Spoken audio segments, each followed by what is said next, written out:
ಊಟ ಮಾಡಿ.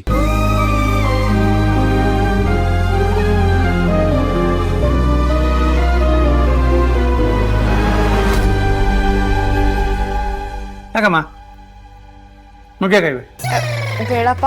ತಿನ್ನಮ್ಮ, ಒಳ್ಳೇದು.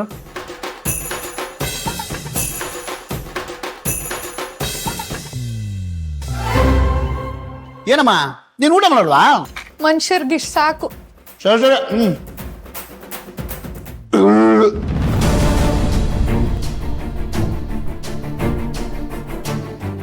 ಚೆನ್ನಾಗಿತ್ತಮ್ಮ. ಏನು ನಿನ್ನ ಹೆಸರೇನಂದೆ?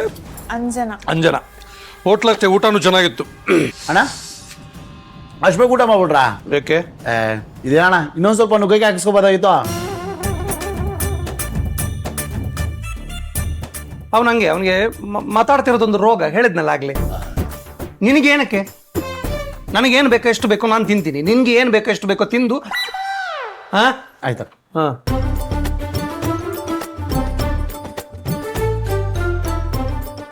ಆಯ್ತಮ್ಮ ಬೆಳಿ.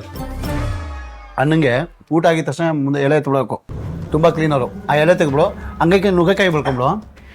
ಅಣ್ಣ ಮಾಡಕ್ಕೆ ಬೇರೆ ನೀನು. ಯಾಕೆ ನೀನು ಮಾಡಲ್ವಾ? ಸಂಬಳ ತಗೋತೆ ತಾನೆ, ಮಾಡ. ಒಂದ್ ನಿಮಿಷ.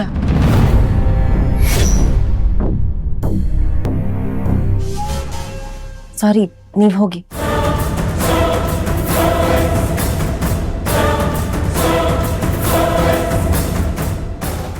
ಇದೆಲ್ಲ ತುಂಬಾ ತಪ್ಪು. ನಾವು ಹೀಗೆ ಅಗ್ದು ಉಗ್ದಿರೋದನ್ನೆಲ್ಲ ಅವ್ರು ಯಾಕೆ ತೆಗಿಬೇಕು? ನಾವೇ ಅದನ್ನ ತೆಗೆದು ಎಲೆ ಮೇಲೆ ಹಾಕ್ಬೋದಲ್ವಾ? ಏನಮ್ಮ ಹಾಗಾದ್ರೆ ನಾವೇ ಕೈಯಾಗಿ ತೆಗಿಬೇಕಾ?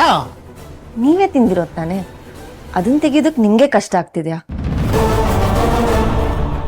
ನಾವು ಅದನ್ನ ತೆಗೆದು ಎಲೆ ಮೇಲೆ ಹಾಕಿದ್ರೆ ಅವ್ರು ತಗೊಂಡು ಹೋಗಿ ಡಸ್ಟ್ಬಿನ್ಗೆ ಹಾಕ್ತಾರೆ. ಹೀಗೆ ಟೇಬಲ್ ಮೇಲೆ ಉಗ್ದ್ರೆ ಅವ್ರು ಕೈ ಹಾಕಿ ತೆಗಿಯೋದಕ್ಕಾಗತ್ತಾ?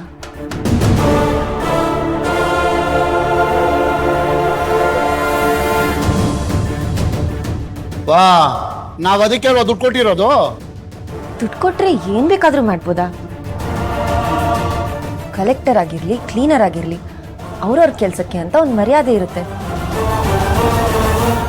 ಅವರು ನಮ್ಮ ತರ ಮನುಷ್ಯರೇ ತಾನೆ. ಅದನ್ನ ಯಾವಾಗ್ಲೂ ಮನಸ್ಸಲ್ಲಿ ಇಟ್ಕೊಂಡು ಮಾತಾಡ್ಬೇಕು. ಅದಕ್ಕೆ ಅಂತ ಅನ್ನ ಹಂಗಿತ್ತಲ್ಲ.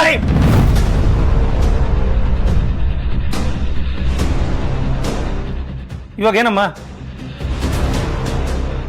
ಇದನ್ನು ತೆಗೆದು ಇಲ್ಲಿ ಹಾಕ್ಬೇಕು ಅಷ್ಟೇ ತಾನೇ? ನಾವು ತಿಂದಿರೋ ಎಂಜಲು ನಮ್ಮ ಮೇಲೆಗೆ ಹಾಕೋದ್ರಲ್ಲಿ ಏನ್ ತಪ್ಪಿದೆ ಅಲ್ವಾ?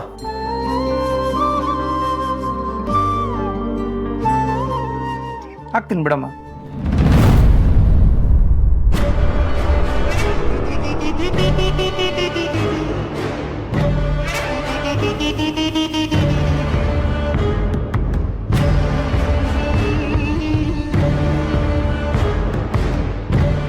ಅಣ್ಣ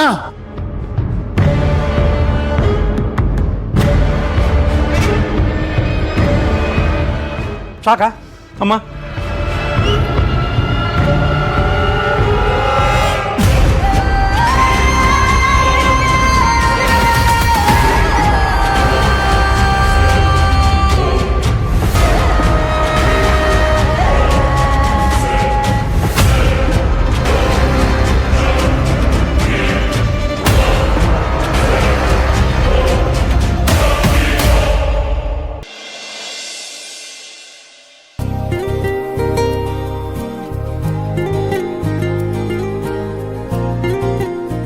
ನಾನೇನೋ ಮದ್ವೆ ಶಾಪಿಂಗ್ ತುಂಬಾನೇ ಬೋರಿಂಗ್ ಆಗಿರುತ್ತೆ ಅನ್ಕೊಂಡೆ, ಬಟ್ ಫುಲ್ ಇಂಟ್ರೆಸ್ಟಿಂಗ್ ಆಗಿತ್ತು. ನಾನಂತೂ ಸಕ್ಕತ್ ಎಂಜಾಯ್ ಮಾಡ್ದೆಪ್ಪ.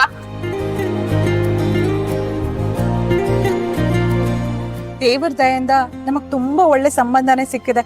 ಆದ್ರೆ ಪದೇ ಪದೇ ಅದನ್ನೇ ಹೇಳಿ ಎಲ್ಲಿ ದೃಷ್ಟಿ ಆಗುತ್ತೋ ಅಂತ ಭಯ ಆಗುತ್ತೆ. ಅದ್ಗೆ ನಮ್ ಜನನಿ ಸೀರೆ ಅಂಗಡಿಯಲ್ಲಿ ಇಲ್ಲಿ ಸೀರೆ ಚೆನ್ನಾಗಿಲ್ಲ, ಬೇರೆ ಕಡೆ ಹೋಗೋಣ ಅಂತ ಹೇಳಿದ್ಲಲ್ಲ, ಎಲ್ಲಿ ತಪ್ಪು ತಿಳ್ಕೊಂಡ್ಬಿಡ್ತಾರೋ ಅಂತ ನಾನು ಹೆದರ್ಬಿಟ್ಟಿದೆ.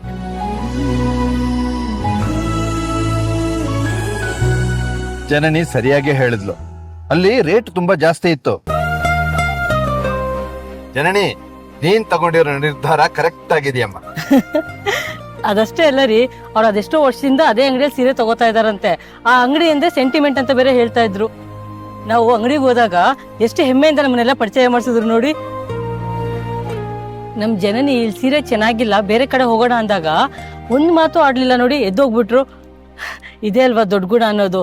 ಇಟ್ ಸಾಕಲ್ವಾ, ನಾವಾಗಿರೋ ಒಪ್ಕೊಂಡ್ಬಿಡ್ತಿದ್ವಾ?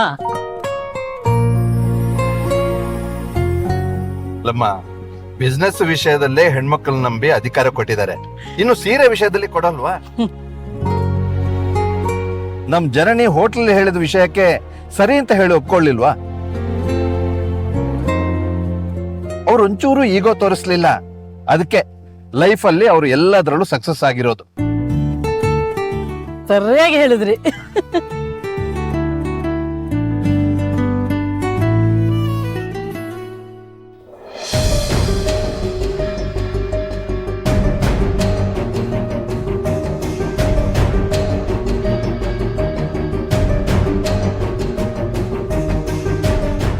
ಅಕ್ಕ ಆ ಜನನಿ ಏನಕ್ಕ ಪಾವನ್ ಮುಂದೆನೆ ಆ ತರ ಮಾತಾಡಿದ್ಲು? ಸುಮ್ಮನೆ ಇರೇ, ಮಲ್ಗಿದ್ದಾರೆ, ಆಮೇಲೆ ಮಾತಾಡೋಣ. ಓ, ಮಲ್ಗಿದಾರಲ್ಲ ಅಕ್ಕ, ಟೆನ್ಷನ್ ತಗೋಬೇಡಿ. ಹುಲಿ ಮಲ್ಗಿದೆ ಅಂದ್ಬಿಟ್ಟು ಕೆಣ್ಕೋಕ್ಕಾಗತ್ತಾ? ಇವಾಗ ಸೈಲೆಂಟ್ ಆಗಿರು, ಮನೆಗೆ ಹೋದ್ಮೇಲೆ ಮಾತಾಡೋಣ. ಪಾವಂಗ್ ಡೌಟ್ ಬಂದ್ರೆ ಕಷ್ಟ.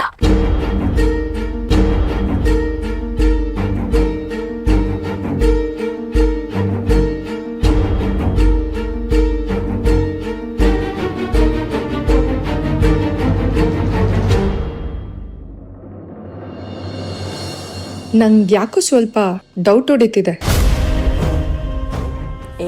ನಿಂಗೇನೆ ಡೌಟು? ಅಲ್ಲ, ಇವ್ರು ಮಾತಾಡೋದು ನಡ್ಕೊಳ್ಳೋದು ಎಲ್ಲ ಓಕೆನೆ, ಬಟ್ ಈಶ್ವರಿ ಅವರಾಗ್ಲಿ ನಂದಿನಿ ಅವರಾಗ್ಲಿ ಗುಣ ಅವ್ರ ಮಾತಿಗೆ ಒಂದೇ ಒಂದ್ಸಲ ವಾಪಸ್ ಮಾಡೇ ಇಲ್ಲ.